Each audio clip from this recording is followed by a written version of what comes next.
Abren sus Biblias en esta mañana en Lucas, el capítulo 15, y vamos a dar lectura a la palabra de Dios puesto de pie.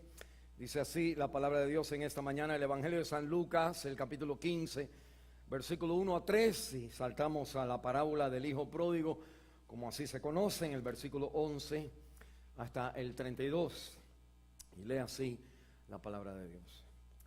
Se acercaban a Jesús todos los publicanos y pecadores para oírle.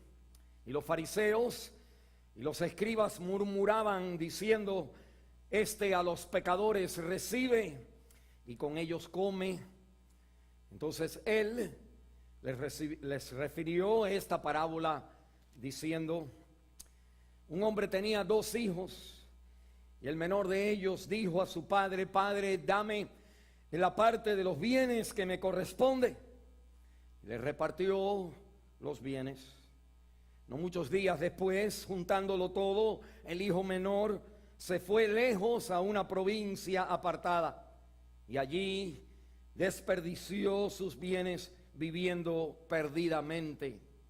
Cuando todo lo hubo malgastado, vino una gran hambre en aquella provincia y comenzó a faltarle. Y fue y se arrimó a uno de los ciudadanos de aquella tierra, el cual le envió a su hacienda para que apacentase cerdos, y deseaba llenar su vientre de las algarrobas que comían los cerdos, pero nadie le daba. Y volviendo en sí, dijo: ¿cuántos jornaleros en casa de mi padre tienen abundancia de pan, y yo aquí perezco de hambre? Me levantaré e iré a mi padre y le diré: Padre, he pecado contra el cielo y contra ti. Ya no soy digno de ser llamado tu hijo. Hazme como a uno de estos tus jornaleros. Levantándose vino a su padre. Cuando aún estaba lejos, lo vio su padre y fue movido a misericordia, y corrió y se echó sobre su cuello y le besó. Y el hijo le dijo: Padre, he pecado contra el cielo y contra ti, ya no soy digno de ser llamado tu hijo. Pero el padre dijo a su siervo: sacar el mejor vestido, vestirle, poner un anillo en su mano y calzado en sus pies, y traer el becerro gordo y matarlo, y comamos y hagamos fiesta, porque mi hijo muerto era y ha revivido, se había perdido y es hallado. Y comenzaron a regocijarse. Su hijo mayor estaba en el campo, y cuando vino y llegó cerca de la casa, oyó la música y las danzas. Y llamando a uno de los criados, le preguntó qué era aquello. Y él le dijo: tu hermano ha venido, y tu padre ha hecho matar el becerro gordo por haberle recibido bueno y sano. Entonces se enojó y no quería entrar. Salió por tanto su padre y le rogaba que entrase. Mas él, respondiendo, dijo al padre: he aquí tantos años te sirvo, no habiéndote desobedecido jamás, y nunca me has dado ni un cabrito para gozarme con mis amigos. Pero cuando vino tu hijo, que ha consumido tus bienes con rameras, has hecho matar para él el becerro gordo. Él entonces le dijo: hijo, tú siempre estás conmigo, todas mis cosas son tuyas. Mas era necesario hacer fiesta y regocijarnos, porque tu hermano era muerto y ha revivido, se había perdido y es hallado. Vamos a orar. Padre Santo, una vez más, gracias por tu palabra. Y Señor, te pido en esta mañana que tu Espíritu Santo, Señor, la atienda, la asista, la adorne, Señor, la use, la hable, la explique, la penetre, Señor. No permita, Señor, que una perla así sea mal entendida por nosotros que tanto la necesitamos. Quítame a mí de aquí y habla tú, porque te lo pedimos en el nombre del Señor Jesucristo. Amén. Pueden sentarse, hermano. Gracias. Queremos comenzar una serie En estos domingos habrá una miniserie acerca de las parábolas de Jesús y algunos de los hechos de Jesús, donde Él revela y demuestra qué tipo de Dios es el que Cristo vino a revelar. ¿Quién es el Dios quien Jesús vino a revelar o reveló, como dice nuestro título? Uno de los problemas que nosotros tenemos es que al pasar los años nosotros tenemos la tendencia de olvidarnos de lo primero, de lo original, del fundamento. Por ejemplo, mi observación ha sido a mi papá cuando él ha hecho obra de carpintero, y otros hermanos cuando están ellos cortando las maderas en nuestra iglesia, en los dramas, que cuando un carpintero corta un pedazo de madera, como si estuviera poniendo una cerca, que cuando él corta ahora la segunda muestra de madera, no la corta, o la tercera muestra de madera, no la corta a la medida de la segunda, sino regresa siempre a la primera. En otras palabras, tú pones tu original y ahí le haces la línea y cortas. Y después entonces hace la segunda, ya sale, agarra la tercera, pero no pones la segunda al lado de la tercera al lado de la segunda, tú pones la tercera al lado de la primera, pones la cuarta, la quinta, la décima, la 10, 20, 30, siempre a la primera, porque la tendencia de nuestra vida, y esto se ve con los chismes, uno dice algo y cuando llega atrás ya es otra cosa. Y la tendencia de nuestro corazón es de formar un Dios no a la imagen de Cristo, sino un Dios a mi imagen. Un Dios que me apruebe a mí, un Dios que te condene a ti, pero a mí no. Y la Biblia entonces me enseña que de Cristo vino en otras palabras, hacemos una caricatura de Dios a la forma de como a nosotros nos parece que nos conviene. Y la palabra de Dios nos dice que hay un Dios a quien nosotros adoramos, y ese Dios nadie lo conoce excepto Jesucristo. Déjeme recordarle un versículo en Juan capítulo 1, el versículo 18. La palabra de Dios dice: a Dios nadie le vio jamás. Moisés no vio la espalda de Dios, pero nadie lo vio jamás. El Nuevo Testamento me dice a mí que toda esta parte, todo lo que la Biblia dice, aunque está bien, pero nadie vio a Dios jamás.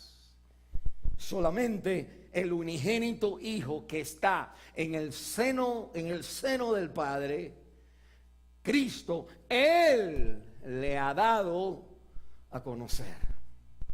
Y una de las cosas que la Biblia me dice es que la manera que Cristo revela a Dios, en vez de causar bendición, causa contiendas en el pueblo de Dios.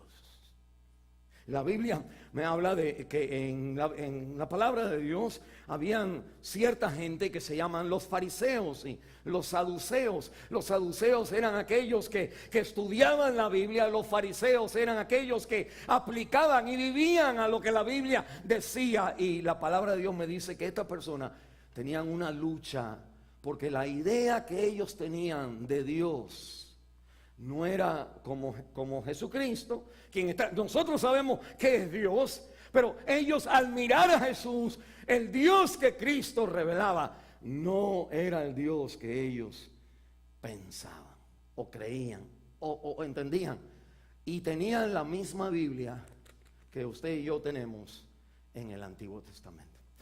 Es importante que nosotros, para mi iglesia, yo creo que porque esto define tu felicidad, esto define la manera que tú vas a ser padre con tus hijos, como vamos a ver. Esto nos ayuda a nosotros qué decisión tomar cuando los hijos crecen y quieren actuar mal, como usted y yo crecemos y actuamos mal con nuestros padres. Que la palabra de Dios me va a decir a mí que hay un Dios, como cantamos, soberano, un Dios diferente a lo que nosotros quisiéramos que Dios fuera. Mire conmigo, de todas las parábolas, En la Biblia, la parábola del hijo pródigo es una preciosidad. Es algo hermoso. Artistas se han inspirado en pintar pinturas sobre esta escena que nosotros dimos lectura. Esto tremendo, hermoso que nosotros leemos, pero interesante, cuando Cristo lo dice, la gente alrededor lo vieron como algo que ese no es el Dios que nosotros adoramos, que ellos adoraban, pero era el Dios que Cristo revelaba. Mire conmigo, de este pasaje hay tres cosas que yo quisiera compartir con ustedes en esta mañana. En esta parábola nosotros vemos la historia de nuestra vida. En esta parábola nosotros vemos la experiencia de todo ser humano. Y tercero, en esta parábola nosotros vemos el Dios de toda gracia. Y entendemos lo que quiere decir la palabra gracia. Cuando nuestra iglesia es una iglesia fundada en la gracia, nosotros ¿qué estamos diciendo? Estamos diciendo la parábola del hijo pródigo. Eso es lo que quiere decir. Y la Biblia me está diciendo a mí que esto es clave, esta parábola es clave, es esencial. Hay escritores que han escrito, hay predicadores que han predicado volúmenes sobre esta tremenda historia que pasa en el tiempo de Jesús. Y nos han dicho que en este pasaje de la Biblia está el evangelio puesto ahí en una miniatura. El evangelio en miniatura, en una historia que el Señor dice. Mire, algo que yo veo aquí es la historia de nuestra vida. Interesante, la Biblia dice que Cristo, cuando hay problemas que están pasando alrededor de Él, en el capítulo 15, en el versículo 1, dice que hay los pecadores, los publicanos, la gente que vive en el mundo, vienen a la iglesia donde Él está y se sientan y escuchan a Jesús. Pero hay otras personas que están ahí también. Y en el versículo 2, los fariseos murmuran contra Jesús. Y el Señor entonces les enseña con tres parábolas, como vamos a ver, pero la palabra parábola es importante. ¿Qué es una parábola? El Señor va a explicar el Dios que Él revela, el Dios que es la realidad en la vida, lo va a explicar en una historia. Y la parábola en sí es una historia que cuando Cristo la dice, cuando la gente sabia lo dice, pero cuando el Hijo de Dios lo dice, que es una historia que extrae las realidades de una historia, de un cuento, de un relato de vida, de tal manera que impacta y revela la verdadera condición de los corazones. En otras palabras, una historia que revela la realidad de nuestra vida. Y lo que me llama la atención a mí es que Cristo usa una parábola, una historia para revelar la realidad de Dios y la realidad de Él, la realidad de los pecadores, la realidad de lo que estaban criticando, la realidad de todo lo que estaba pasando en diferentes historias llamadas parábolas. De esta manera, la Biblia me enseña que lo que está diciendo el Señor es que mire, cuando usted y yo nos metemos en cualquier problema, nosotros, y alguien te dice, ¿qué tú hiciste o qué? Nosotros siempre damos a la gente una historia. Es como que nuestra vida, aunque sucede en una decisión que tomo, o un carro, digamos, me monto en el carro y fui, doblé a la izquierda y vino y me chocaron, o vino el policía y me pegó el ticket. Pero cuando esas cosas suceden y cuando alguien te hace la pregunta, ¿qué te pasó? Uno empieza, pues pastor o papi o mami, yo venía y yo iba y uno entonces empieza a relatar el ticket que nos dieron, por ejemplo, con una historia. Todas las personas compartimos nuestra vida. A la gente en Estados Unidos te dice, I don't want to hear no quiero escuchar la historia, dame la historia pequeña, corta, porque le empezamos a decir cuando yo nací, mi mamá, mi papá, y uno empieza a añadir a la historia, y al final toda nuestra vida es el desarrollo de una historia. Es más, que conocer a Dios no es una experiencia. Escuche, la diferencia entre una iglesia evangélica y una secta es que las sectas buscan una relación inmediata, experimental con Dios, y la iglesia evangélica es una iglesia que repasa la historia de Dios. repasa el relato, los evangelios, repasa como Él creó los cielos y la tierra, repasa las historias del Señor y meditando en la historia, saca entonces la fe de confiar en lo que dice la Biblia y por fe entender que el universo fue hecho por la palabra de Dios y lo que se ve no es hecho por cosas que no se ven. En otras palabras, es la palabra de Dios la que es la historia, y Cristo es la palabra de Dios encarnada y está hablando la palabra de Dios a la gente. Él entonces nos da la parábola, el cuento, para decirlo así, que demuestra que Cristo, Dios entonces, es un Dios que no es una imaginación. Dios no es algo que uno como que pone una palanca, que Dios está interesado en la historia de nuestra vida. Pero mire bien, cuando usted ve a una persona que está mal, la persona tiene una historia en su vida. Por ejemplo, la mujer en Juan capítulo 4, llegaremos ahí, Dios mediante, donde la Biblia dice que el Señor le dice: ve y búscame a tu esposo. Y la mujer entonces dice: yo he tenido 5. Ella dice: no tengo esposo. Y el Señor entonces le cuenta la historia de su vida: has tenido 5. ¿Y con quién tú estás ahora? Es nuestro esposo. En otras palabras, es una historia de 5 casamientos. Una historia que incluye cuando primero vi al primer hombre, me enamoré, y me prometí, me dio la luna, me prometió la luna y me casé como tonta, diría. Y después tuve que divorciarme, o me divorcié, o me dejaron a mí. Y la segunda también, quizás esta fuera. Y ahí y toda la novela de una mujer que pasa de las manos de un hombre a las manos a otro hombre, en casamiento, legítimamente, hasta llegar al punto de conocerla nosotros, viviendo con otra persona. Y nosotros dijéramos: la pecadora está viviendo con el hombre.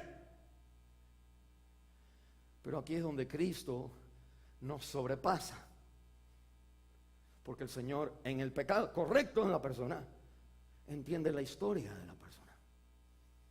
Y no es que excusa el pecado, sino que ministra. Para el Señor salvar la vida, tiene que conocer tu historia, tu lucha, tu problema, tu ilusión, tu sueño, toda la vida, todos los golpes, todo lo que tú has vivido, bueno y malo, Cristo lo conoce.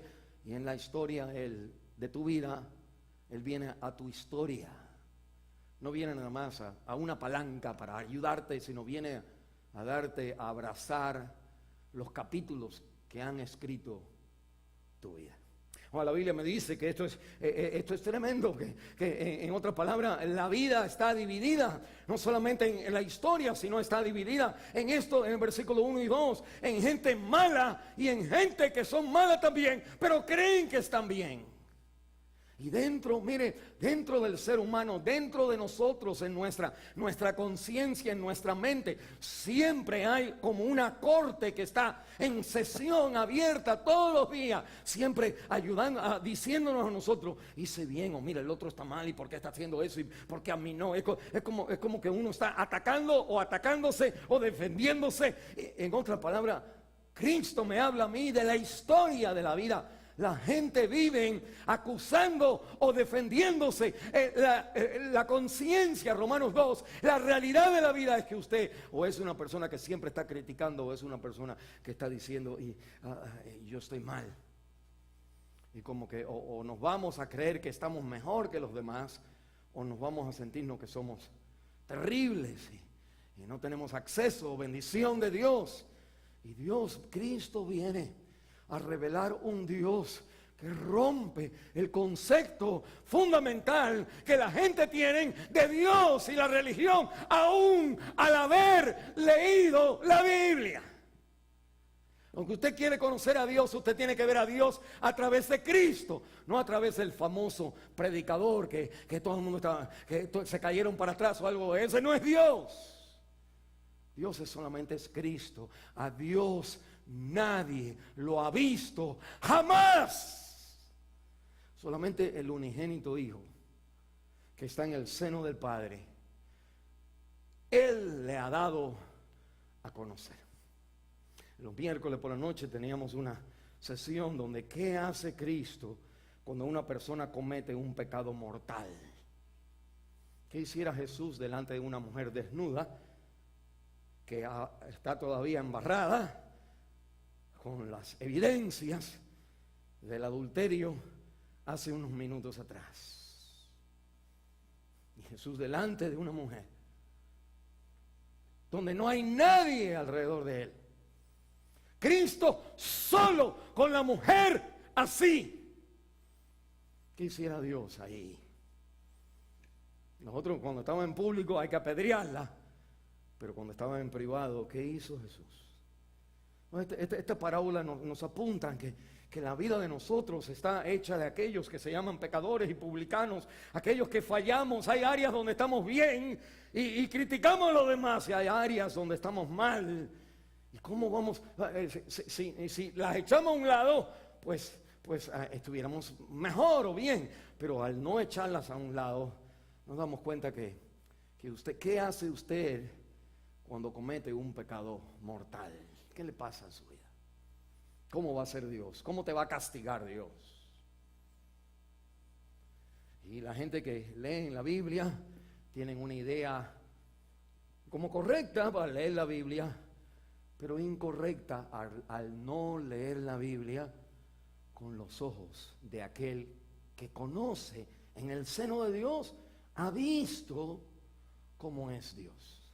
La Biblia dice, el que me mira a mí, dijo Jesús, el que me ve a mí, le pregunta a un muchacho, Felipe, Señor, enséñanos al Padre. Y el Señor le dice, el que me ve a mí, ve al Padre. Bueno, la palabra de Dios entonces me dice que el Dios que va a revelar Jesús es un Dios no es un Dios de mentira. Él no entra en un pecado mentiroso, Él entra en un pecado real, con todos los engaños y las curvas y los problemas. Cristo viene a salvar una vida en una historia de verdad, y por eso enseña por parábolas. Pero mire, lo segundo que me dice la Biblia es la experiencia aquí de esta parábola. Antes de llegar a esto bien hermoso, la introducción de este libro es que la experiencia del ser humano, y lo vemos aquí en los caracteres de la palabra, de la parábola. Si usted nota, hay unos pecadores y hay unos que están criticando a los pecadores. Jesucristo entonces va a hablar y va a dar una historia, una parábola con una realidad que revela. Él entonces va a va a hablar de un papá con 2 hijos, o 3 personas ahí. Y hay más porque hay un village, hay una aldea donde vive el papá.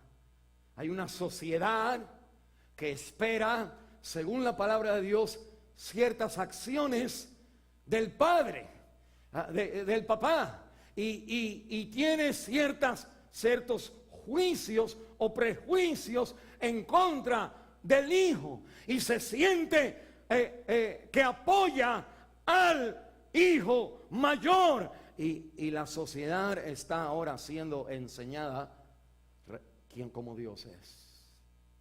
En la iglesia pasan los años y nosotros necesitamos aprender como el Señor es. La Biblia me está diciendo a mí algo bien interesante, que la parábola del hijo pródigo es una trilogía, es la tercera en 3 parábolas que el Señor da. La primera, como usted lee en el versículo 4 a 7 del capítulo 15, es la oveja perdida. La segunda es la parábola de la moneda perdida. La primera es un hombre con oveja, la segunda es una mujer con plata, y la tercera es ahora un padre con 2 hijos. Y obviamente cuando el lector, los que están escuchando y usted que escucha y el lector que leemos hoy, hay una intensificación de lo que Cristo quiere decirnos a nosotros. El tipo de vida que tiene que caracterizar a los hijos de Dios, de donde usted puede estar y lo que usted puede esperar de Dios. O la Biblia me enseña algo tremendo, que al esto ir ascendiendo en fuerza, pues asciende de esta manera. El pastor tiene 100 ovejas, la primera parábola. Y no paso mucho tiempo ahí, pero 100 ovejas quiere decir que el hombre tiene mucho dinero. Porque 100 ovejas es big job. Un pastor no puede guiar a 100 ovejas, tiene que tener un equipo para guiar a las ovejas. Es como, digamos, una mamá que tiene 10 hijos. Pues es un job imposible para una mamá. Y ahora estamos hablando de 100 ovejas. Y la Biblia me dice que una de ellas se pierde. La realidad de aquel entonces es que la persona que pierde una oveja por cualquier una razón, excepto por la razón que venga y un animal lo devora, se lo come, que la persona tenía que pagar por la oveja. Y él entonces como pastor está pensando, Ginch, tengo ahora que yo pagar por esta ovejita que se ha ido. Y segundo, tengo yo ahora que quedar mal delante de los demás. Nadie me va a prestar sus ovejas, donde yo entonces tengo 100, porque si no, no hubiera podido tener que otros me den, y yo entonces las pudiera, no voy a tener un trabajo exitoso, voy a tener gente hablando mal de mí. Oh, yo le presté mi oveja a este pastor y mira, me la terminó. De ahí viene, si se acuerdan, pero vamos como estudiando la Biblia al mismo tiempo, ¿se acuerdan cuando los hermanos de José tiraron a José en el pozo para matarlo? Y bueno, y después lo vendieron a los ismaelitas, que se iba para Egipto. El pobre muchacho estuvo allá después en Egipto. Pero los muchachos, ¿qué hicieron? Los 11, cuando se quedaron ahí, ellos entonces tomaron su coat, su ropita que le había dado el papá, la rompieron y le echaron sangre de un animal. Porque si ellos hubieran dicho, le pasó esto a mi hermanito y le cayeron atrás, la gente se lo llevaron, que el padre hubieran dicho, ¿y ustedes qué hicieron? Y lo hubieran matado a ellos también. Es como que el palo le venía. Pero cuando ellos van, la historia es que cuando entonces tú, o la cultura es que cuando tú eras pastor y tú enseñabas las evidencias de que un animal lo mató. Entonces yo, un animal lo atacó. Entonces que te perdonaban. Que el buen pastor que deja las 99 y va a buscar por una, que este hombre tiene ahora un concepto de cómo va a quedar en la sociedad. Su trabajo es importante. Y su trabajo hace que él vaya y encuentre la oveja y la traiga, se la pone, como la canción dice, eran 99, si él busca esa oveja, se la pone en su hombro y regresa con la oveja. En cuanto llega con los demás, le dice, vamos a tener una fiesta porque he encontrado mi oveja. Y todo el mundo, menos mal. Es la historia de un hombre que trabaja y un hombre que entonces al trabajar valora su trabajo y se arriesga para no perder el trabajo, no perder los trabajos del futuro. La segunda ilustración es entonces, porque todo va subiendo, es entonces de una mujer que pierde una moneda. Pero mire cómo es la segunda, intensifica. Y la moneda, obviamente, es que esta mujer es recién casada. En aquellos entonces, cuando tú te casabas, te ponías como una band aquí, como se dice en español, algo aquí una venda, que te ponía aquí, que tenía entonces 10 pesetas de plata, 10 pesetas, tenía que ser 10 pesetas. Y digamos, es como un anillo con la roca. Y cuando ella perdió la moneda, lo que perdió fue la peseta de la cabeza. Y que ahora es como tener un anillo sin las piedras. Es como que perdiste, el hombre ha pagado millones de dólares por tu anillo de compromiso y de casamiento, y ahora pues tú se lo perdiste. Y ella entonces, asustada a la condición matrimonial y a lo que los demás iban a decir de ella pues entonces busca por toda la casa. No hay luces en aquel entonces. Ella entonces tiene que apagar todas las luces, lo poco que había, y con la vela ir buscando en cada esquinita, cada square, cada pedacito, buscando, y cuando encuentra la cosita, pues llama a todas las hermanas que conocía y regocíjense porque lo que estaba perdido he encontrado. Tenemos un hombre que trabaja, que puede perder su trabajo, Tenemos una mujer casada que ahora su matrimonio puede estar en peligro y la gente la van a ver mal. Pero ahora tenemos en la tercera parábola, tenemos lo más importante en la vida. Lo importante en la vida es el trabajo. Lo importante en la vida es las relaciones con tu esposo, tu esposa. Y lo más importante en la vida son tus hijos. Los pecadores están ahí en el niño y todo lo que él hace. Y el hermano mayor es entonces el versículo 2, los fariseos y los escribas. Y el Dios quien él enseña es el papá. Pero aquí viene la cosa. ¿Y cuál es Jesús? Jesús es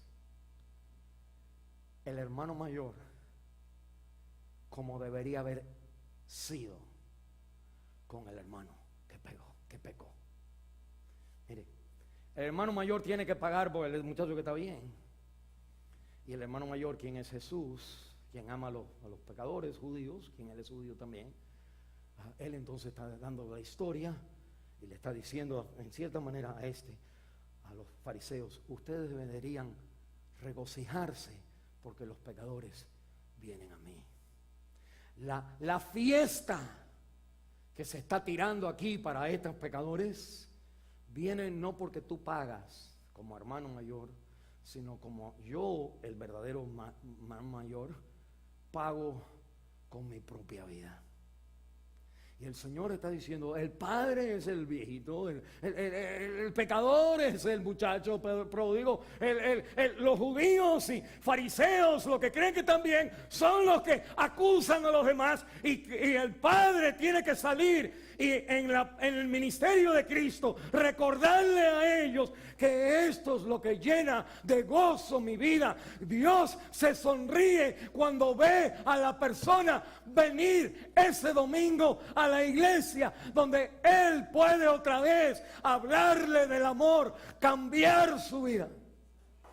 Y ustedes, nosotros, debemos de ser los hermanos mayores. Como Cristo lo paga todo por Él, que nosotros entramos a la fiesta y decimos: mi hermano, un gusto en verte otra vez. En vez de: ¿y dónde estaba?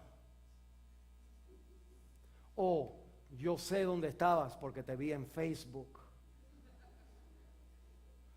Pero en cuanto venga por ahí por el parking lot, lo único que vale en la iglesia Nueva Esperanza es salir hacia esa persona y hacerlo sentir como que Cristo te limpia, te perdona. Aquí tu cuenta ha sido pagada en la cruz del Calvario. Hasta que la persona se rinda a los pies de un Dios que tanto necesitamos. Así. Vamos a cerrar en oración. Padre, gracias otra vez por tu bendita palabra. Señor, Nueva Esperanza es una iglesia que nació no del hermano mayor, no. Es una iglesia que nace de un Dios que todavía no entendemos lo grande que es en misericordia, que no escatimó ni a su propio hijo, no lo escatimó por nosotros, no es que no lo escatimó por alguien bueno, no lo escatimó por el pecador.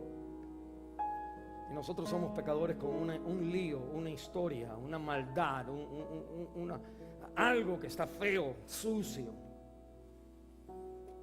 y que la gente que creen que no necesitan tan siquiera compartir con el gozo del Padre que dice sí. Ayúdanos a entender en esta parábola como tú eres, Señor. Cambia nuestra doctrina, nuestra enseñanza, porque esta es la enseñanza de Jesús, quien revela a Dios Padre para nuestra vida. Gracias, hermanos, el Señor les bendiga. Antes de ir, y la Biblia entonces me enseña que Dios te va a enseñar a un Dios que, así como en el pastor que pierde y busca, Así como en la mujer que pierde y busca, se regocija, así hay un Dios que es diferente a lo que usted cree, quien también busca y se regocija. En otras palabras, Cristo me va a enseñar a mí, nos va a demostrar a nosotros, how does God feel, cómo se siente Dios cuando una persona pecadora está entre nosotros. ¿Y qué haces tú cuando tú ves a una persona pecador o pecadora entre nosotros? La Biblia me dice, esa es la diferencia entre la iglesia evangélica y todas las otras iglesias. Hay iglesias del hijo mayor. Nueva Esperanza salió de donde estábamos con el fin de establecer una iglesia donde no sea una iglesia del hijo mayor.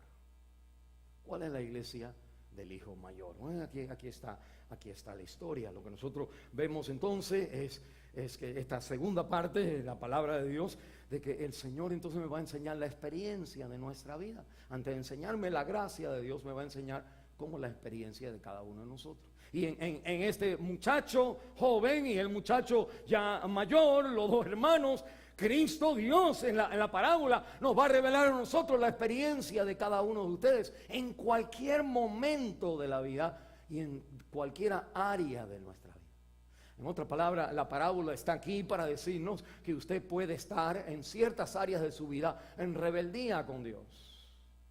Y usted puede estar en ciertas áreas de su vida pagando las consecuencias de sus decisiones delante de Dios.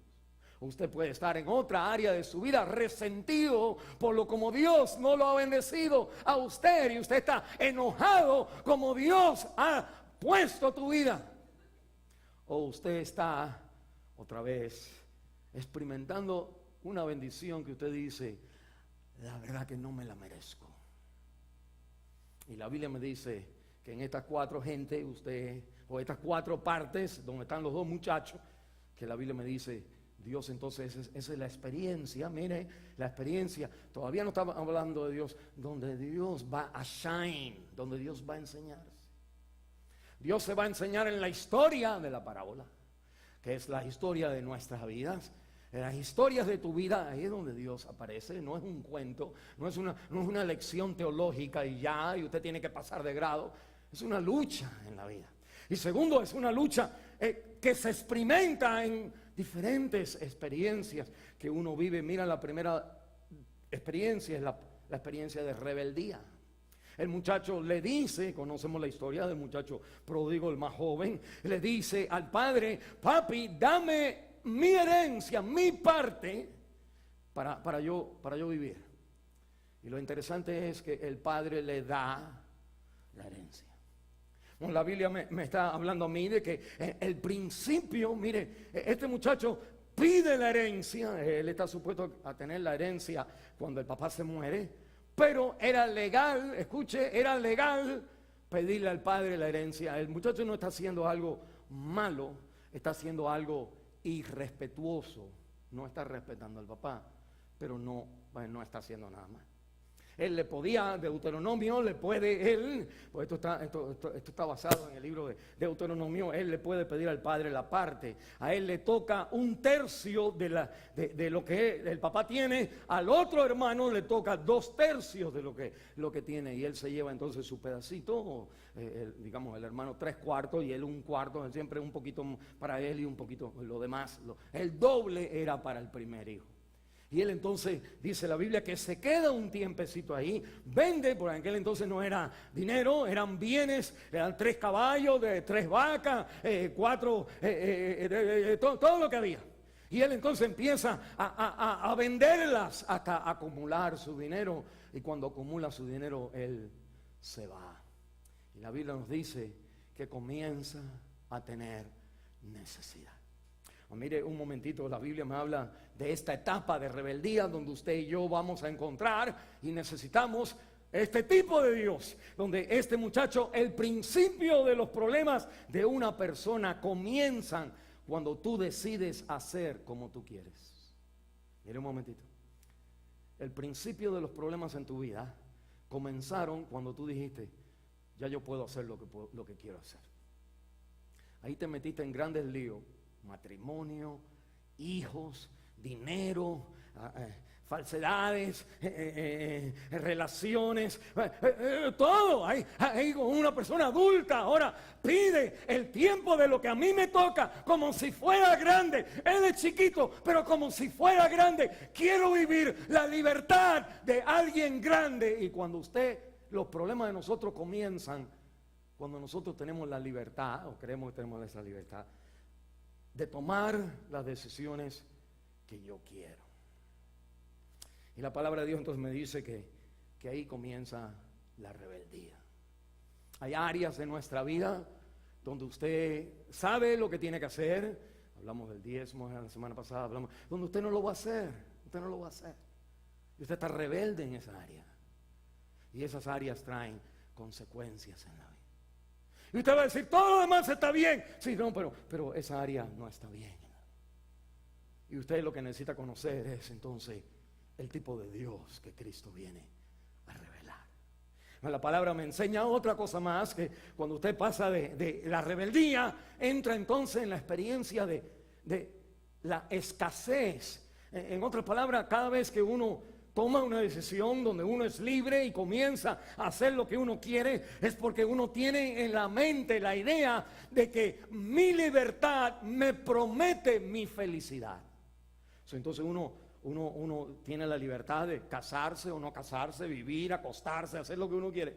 Y lo que encuentra es que cuando uno empieza a ejercer sus decisiones como ya adulto, que uno empieza a tener los problemas de esas decisiones y empieza a tener líos y vueltas y en qué, como decimos nosotros, en qué lío me he metido. Siempre la vida en libertad nos promete libertad, pero nos trae esclavitud. Cuando el mundo te promete éxito, tú vas a experimentar pérdida. Cuando tú te promete vida, vas a experimentar quebrantos. Cuando te promete que tú te vas a encontrar a ti mismo, olvídate de lo que dice la Biblia, olvídate de Dios, vive como tú quieres, encuéntrate tú mismo, que vas a encontrar que te perdiste tú mismo. Lo que el Señor me está enseñando a mí es poniendo en esta parábola, está poniendo a la gente con la boca abierta en decirle, yo sé dónde ustedes están. Hay algunos de ustedes que están como el hijo grande, el hijo pequeño, perdón. Ustedes se han rebelado. Y el versículo 1, están los muchachos que estaban haciendo las cosas malas y ustedes ahora están experimentando el problema en la vida. Y la Biblia me dice que siempre cuando uno cree que tiene libertad, déjame decirte de esta manera, que los problemas de hoy fueron las soluciones de ayer. En un tiempo nosotros, esto es lo que voy a hacer, y después ahora cuando lo hicimos, eso tiene una serie de consecuencias y de redes donde uno vive y Cristo viene a esas redes. En la televisión hay un programa que se llama The Sinner. Comienza de esta manera, es terrible, pero la historia es interesante. Están en la playa, hay un hombre en la playa, están la gente en la playa, y hay una muchacha que viene corriendo y mata al hombre. Le pone una cosa aquí bueno, la gente la agarra y la llevan presa. Pues la mató al hombre. Pero son cinco sesiones que tiene, que enseñan entonces. Hay un detective que dice cómo una persona puede ir de entrar a la playa y matar a alguien, así, nada más. Y le empieza a traer la idea de que algo tiene que haber aquí. Y la historia entonces es que esta persona que ha matado no se sabe por qué ha matado. Y revela entonces lo que uno está viendo hasta ahora, revela que esta muchacha conocía a esa persona. Los padres de ella la habían abusado. Y hay miles de como caminitos que el mundo está tratando de poner la red de que ese acto es toda una red de problemas. Yo pensando en esto dije, ¿por qué? Porque no es que están dando la excusa a la acción, sino en la manera que el mundo explica las cosas. Hay una red de experiencias. Y la Biblia me está diciendo que Cristo va a venir a los momentos donde tu vida se complica. Ya no había dinero, ya no hay trabajo.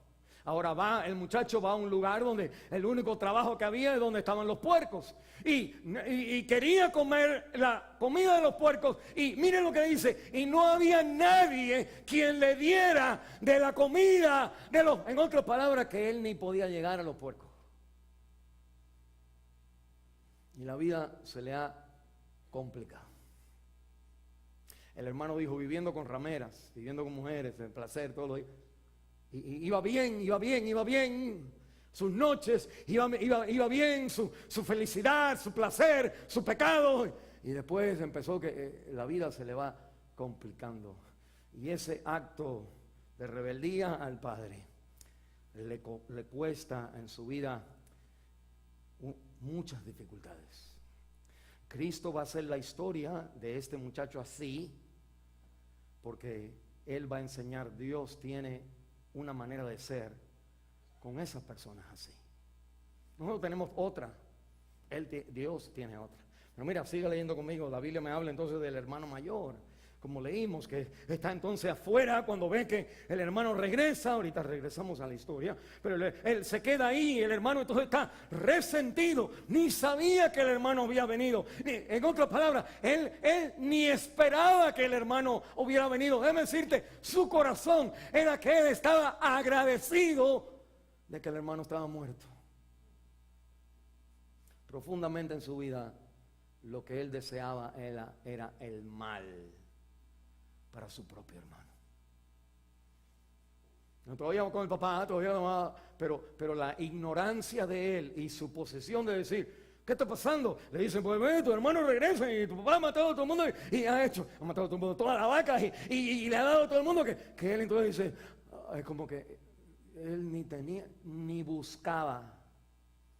Lo interesante es que el padre ve al hijo cuando lejos, en contraste al hermano mayor.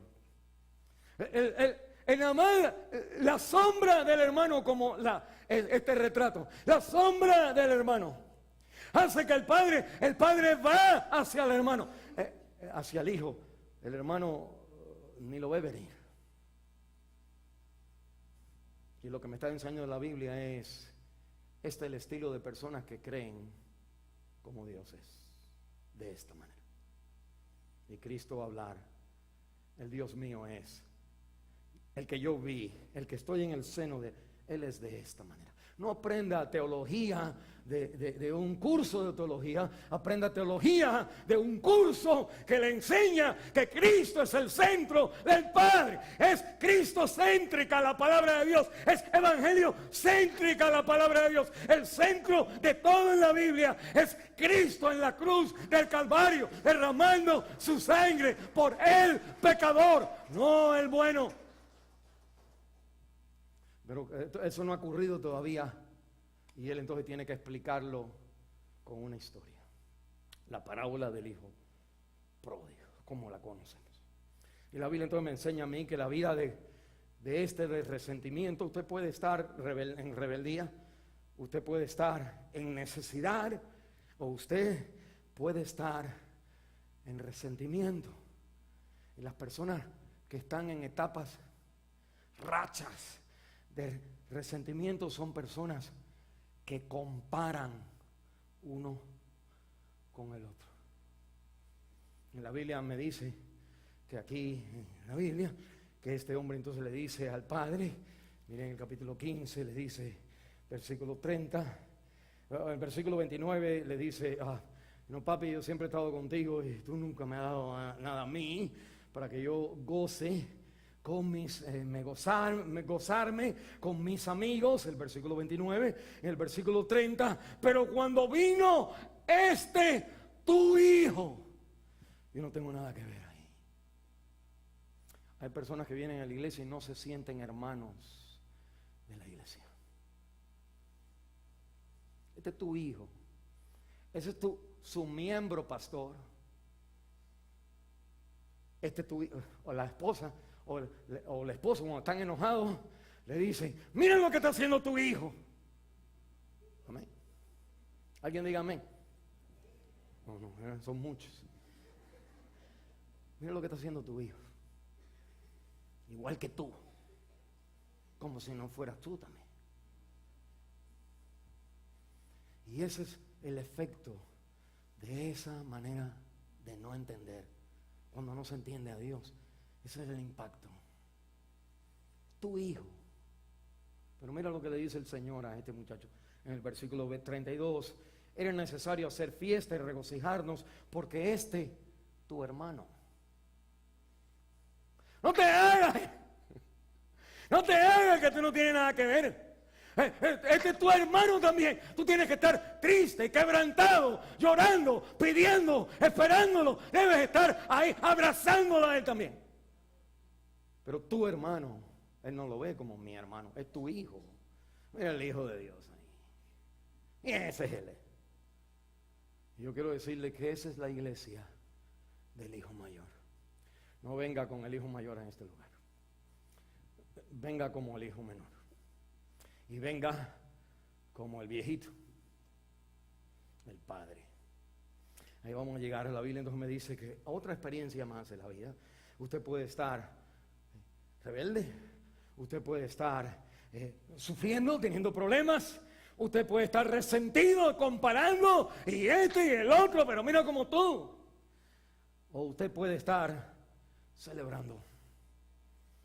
El hijo cuando viene quebrantado le dice al padre: papi, mire, él le dice, mire cómo él ora, le dice: dame al papá, dame mi dinero.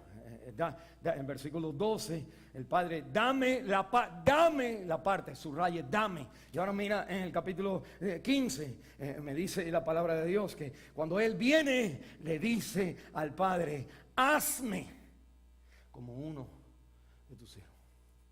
No es ya gimme, sino es transfórmame, cámbiame, ponme en un lugar como tú quieres. Y la Biblia entonces me enseña que este muchacho recibe una bendición que no esperaba. Pues todo. Y la Biblia me enseña que le ponen la toga esta, la bata o la capa. Eso es una señal de que él es restaurado. Él tiene una posición otra vez. Le ponen el anillo. Es la señal de hijo. Le ponen las sandalias. Este no tiene que trabajar aquí. Y lo hace, como vamos a ver, que demuestra a un Dios fuera de serie. Vamos a entrar a esa parte. El Dios de toda gracia. Mire, la Biblia me enseña primero que Dios Él es libre, Él es liberal en esta manera. Cuando el muchacho le dice al padre: papi, dame que me voy, ¿qué hace el padre? Le da. Y nos enseña que usted está en el lugar donde usted está, porque de alguna manera nosotros decimos: me voy aquí, me caso aquí, hago esto, hago lo otro. Y como que Dios no te paró, usted siguió adelante, usted vivió su vida, se ha metido en los problemas. Porque Dios es liberal, Él es a mano abierta. La gente vive en lo que ellos al final quieren hacer. Y Dios entonces en su soberanía controla aún el libre albedrío de la gente que buscan hacer lo que no tienen la libertad de obedecer a Dios, sino que siempre se rebelan contra Dios. Son libres para desobedecer y Dios permite la desobediencia bajo ese control donde Dios controla, salva al hombre, aun cuando su voluntad no escoge a Dios. Pero la Biblia me dice que esta es la libertad de Dios. Y que Dios si usted no entiende eso, uno empieza a pensar que uno está haciendo lo malo y todo le va bien, y uno cree que pues estoy bien porque Dios todavía no me ha partido un rayo. No, es que Dios suelta la mano. Y la Biblia una y otra vez más que la gente viven como la mente de ellos han querido. Romanos capítulo 1, Dios los entrega a una mente depravada, los entrega a pervertir sus cuerpos los unos con los otros, los entrega a una sociedad depravada, porque eso es lo que ellos quieren. Y Dios entonces en su control soberano incluye la desobediencia de su gente. O la Biblia me enseña que Dios es libre en permitir, pero todavía en control, a estas personas. Miren lo segundo que me dice la Biblia.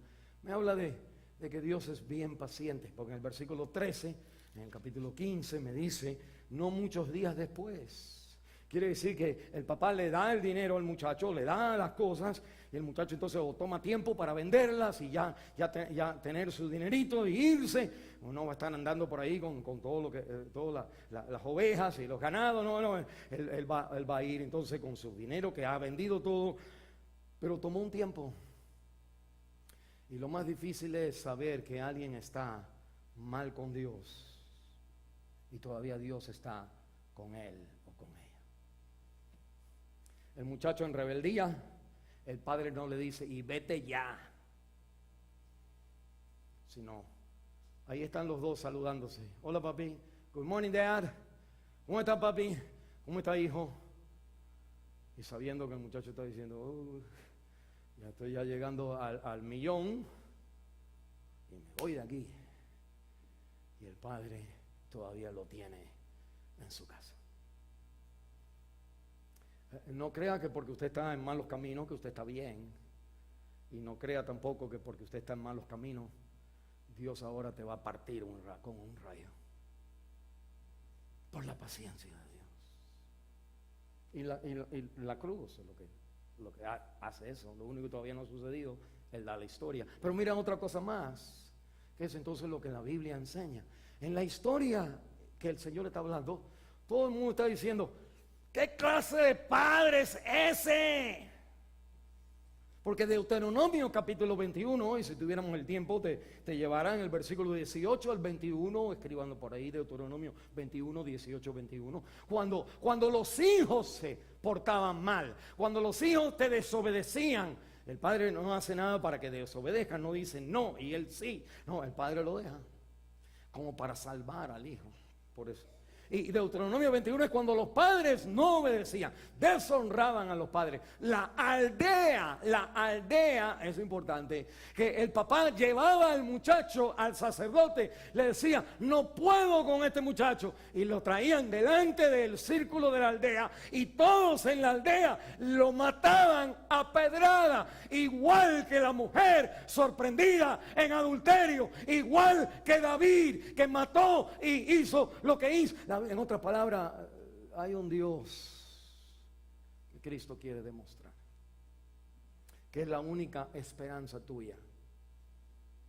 Y la Biblia entonces me enseña a mí que en esta oportunidad de la historia, cuando el muchacho está así, que el padre, la gente si ven al hijo lo matan. Y cuando el hijo viene de lejos, el padre lo ve obviamente esperando por él. Y déjeme decirle por qué también esperaba por él. Porque cuando el hijo pusiera el pie en esta iglesia, digamos, en este grupo de gente, todos los iban a apedrear. Y el padre se levanta la falda de aquel entonces y corre hacia el hijo, corre hacia el hijo. Finalmente llega ahí, se suelta la falda y abraza a su hijo, lo besa a su hijo. Públicamente, delante de todo el mundo, como protegiendo al hijo de las piedras que la gente alrededor te quieren tirar. Eso es tremendo. A usted aplauda, si entiende, aplauda. Si no entiende, espérese un momentito. El padre corre hacia su hijo, hace algo indigno de papá viejo ya en esa cultura, se abochorna, no le importa lo que la gente dice, y la Biblia me está diciendo que esto es lo que el padre hace hacia este muchacho que se merece las pedreadas. La Biblia me habla de que el padre hace esto, le pone el manto, le pone el anillo, le pone la sandalia delante, él no regresa a la casa, lo hace desde allá. Oye, mata, oye este. Y todo el mundo escucha la benevolencia, el amor, el cuidado, Este papá es fuera de serie. Este papá no está bien lo que está haciendo. La cultura le dice, la palabra, papá, no has leído la Biblia, que la Biblia dice. Pero Cristo va a enseñar que hay un aspecto en la Biblia donde Dios usted no conoce. Y la Biblia entonces me enseña a mí que Él públicamente restaura a su hijo. Lo otro que hace es que el padre mata a la vaca gorda. Y la idea es esta, que la fiesta no era para ellos nada más. Era como el pastor con sus ovejas, con todos los demás, como la mujer que llama a todas las amigas y como el padre que llama a todo el vecindario. Quiero poner aquí delante de todo el mundo a mi hijo, que se merece todo, pero por mi corazón. Él está en esta posición donde todo el mundo está como el Padre le puede dar tanta bendición. ¿Cómo le pone en ese lugar? ¿Cómo no lo castiga por un ratito tan siquiera para que aprenda, verdad? Oye, siéntese ahí hasta que agarre conciencia usted. Pero déjeme decirle una cosa, hermano. Hay una conciencia más grande que usted necesita. Más que usted necesite conocer que el pecado hay que castigarlo. Usted necesita más a conocer que Dios perdona el pecado al costo de su hijo. Donde abunda el pecado, sobreabundó la gracia. Es el mensaje del cristianismo. Lo demás es una mezcla, Biblia, Antiguo Testamento y Nuevo Testamento, y predicamos a Cristo, pero tienes que portarte bien, porque es una mezcla. Eso es como la Iglesia Católica mezclando el Antiguo Testamento con el sacerdote, y no tengas ídolos, pero haciendo ídolos anyway. Es como haciendo lo que uno quiere, y las iglesias evangélicas haciendo como quieren. En vez de la palabra de Dios, que Cristo perdona al muchacho que viene desde lejos sin él decirle todavía un chícharo. El Señor le perdona todo ahí. O empieza a decirle, Padre, yo no soy digno de... Cállate loco, muchacho, déjame darte todas las bendiciones, después háblame. Y la Biblia entonces me enseña cómo es que se siente Dios. Se siente como el pastor que pierde una oveja y la encuentra. No ha perdido su trabajo, tiene todavía business, se ha quedado con el dinero y ambita, contentos, se regocijan. Es como la mujer que pierde la moneda, invita a la muchacha, se regocija. Es como un padre que aunque el hijo le ha partido el corazón, él, su amor, su compasión, no lo abandona hacia su hijo. Y la Biblia me dice, lo que el mundo no conoce es que de tal manera amó Dios al mundo, que dio a su Hijo unigénito, para que todo aquel que en Él cree no se pierda, mas tenga vida eterna. No, ahí hubiera terminado, todos aplaudiéramos. Aplauda. Lo único que no ha terminado.